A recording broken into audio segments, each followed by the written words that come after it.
Bonjour les amis, aujourd'hui je vous propose de faire un petit comparatif entre maintenant et septembre 2022.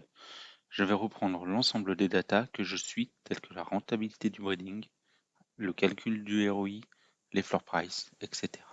Dans cet épisode, il n'y a aucun conseil en investissement. C'est juste un comparatif sur les 6 derniers mois et ceci ne présage en aucun cas des 6 prochains mois. Comme d'habitude, faites votre propre recherche. Pour commencer, on va regarder le cours du sol. Je ne vais pas faire d'analyse technique, il y a plein de personnes plus calées que moi, mais clairement, le sol a eu une période difficile. Et sur la fin de la période, on remonte un peu. Si vous êtes des sols maximalistes, il y a donc eu de bonnes occasions. Ensuite, si on se penche sur le cours du Walken, le Walken est pratiquement au niveau de septembre, ce qui, je dois l'avouer, est bien au-dessus de ce que je m'étais imaginé. Il est, je trouve, plutôt indépendant des aléas du sol et du BTC, ce que je trouve intéressant. Là, c'est vraiment un avis personnel, mais j'aurais peut-être investi plus si j'avais su qu'il tiendrait aussi bien. Il va falloir que je regarde si ma stratégie n'est pas à réactualiser du coup. N'hésitez pas à me donner votre ressenti par rapport au cours en commentaire et comment vous imaginez la suite. Mais globalement, pas de drame ici. On passe maintenant à la partie breeding. En septembre, le breeding d'un commun n'était pas rentable. Il y avait une perte de presque 9 $, donc absolument pas intéressant. Sur celui de maintenant, on voit qu'on est en léger gain de 2 $. Pourquoi on arrive à ce résultat? Il y a deux raisons. Déjà, le floor price des communs a augmenté, et ensuite car le prix de revente des parents est identique à celui des enfants ou presque. Voilà ce qui n'était pas envisageable avant le devient maintenant. Une stratégie de breeding sur du commun peut donc s'envisager. Faites attention néanmoins à votre stock de gemmes qui va aussi descendre. Il est important de regarder le ROI, déjà pour nous, savoir si on souhaite continuer d'investir ou non, et aussi pour les nouveaux entrants. Si la durée du ROI se rallonge, alors le projet devient de moins en moins sexy, et donc on risque de rentrer dans une spirale néfaste. Donc en septembre, sur les 4, on était sur 70 jours de ROI.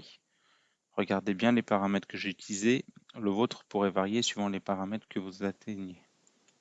Le ROI d'un accessoire est assez difficile à évaluer car ça dépend de votre niveau avant l'achat et de votre niveau après, et aussi du niveau du CAT. On ne parle pas ici du potentiel blocage en récompense maxi par jour. Sur une base de 2 victoires bonus par jour sur un commun 6, on était sur un ROI de 714 jours.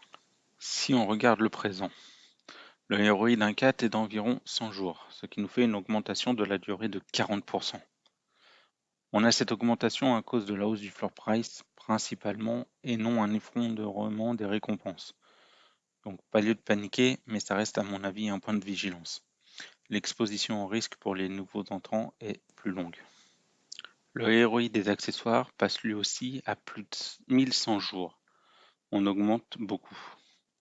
On est pour moi dans le même cadre que les 4, sur une augmentation du floor price, donc pas de panique à avoir, mais à surveiller aussi. Libre à vous d'interpréter ça différemment, mais la conclusion pour moi est qu'il vaut mieux investir dans un accessoire seulement si vous combattez dans une ligue élevée. On va ensuite jeter un coup d'œil au floor price. Premier constat sans appel, la valeur de vos actifs, quel qu'il soit, a baissé. Si vous avez investi du dollar pour de la revente plus tard, entre septembre et maintenant, vous avez une perte entre 14 et 52% pour du légendaire. Ça pique pas mal. Heureusement, comme nous l'avons vu, le ROI n'étant pas mauvais, si vous avez investi en septembre, vous avez pu réaliser votre ROI. En lien direct avec le floor price, on voit ici le ratio entre un légendaire en sol et les autres catégories de 4. Donc, en septembre, avec le prix d'un légendaire, on pouvait acheter 58 communs, alors que maintenant, on ne peut en prendre que 20. Vous allez me dire, en dehors de la jolie image que tu nous avais faite, on s'en moque un peu. Je dois l'avouer, c'est vrai, c'est un indicateur que j'aime bien suivre, mais qui ne sert pas à grand-chose. On peut juste constater que la dispersion de tarifs s'est réduite. Je ne pense pas personnellement m'orienter dans cette voie, mais pour ceux qui ont une stratégie d'améliorer la qualité de leur carte pour du long terme, c'est peut-être le moment d'y penser. Encore une fois, il n'y a pas de conseil, faites vos recherches. Si on se focus maintenant sur les accessoires, on peut constater que contrairement au floor price des 4, celui des accessoires a augmenté, aussi bien en sol qu'en dollars.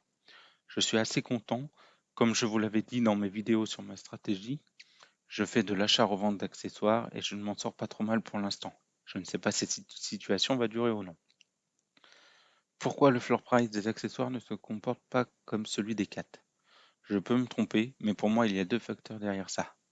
Le premier, la supply évolue peu. Il y a des accessoires par événement et la loterie, mais en faible quantité. Le deuxième est que le niveau en compétition au fil du temps augmente doucement, et donc, pour compenser, pas mal d'utilisateurs s'orientent vers de l'accessoire. Il n'y a rien de certain, mais à mon avis, je ne suis pas loin de la vérité. Et vous, vous en pensez quoi?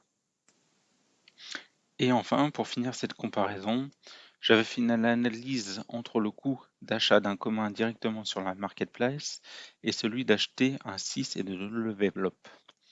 On constatait qu'on était très proche et donc que le coût en valorisation des gemmes pour le level up était proche de zéro. Donc à l'époque, autant acheter directement un 4 level up. Aujourd'hui, on voit déjà une baisse globale de l'amplitude des courbes. Et surtout, on voit que les courbes commencent à se dissocier. Il est maintenant plus rentable, quel que soit le level, d'acheter son 4 que de le level up. J'ai couvert pas mal d'aspects. Si vous voulez quelque chose de spécifique en plus, n'hésitez pas à demander. Si la vidéo vous a plu, alors un petit like, ça fait toujours plaisir.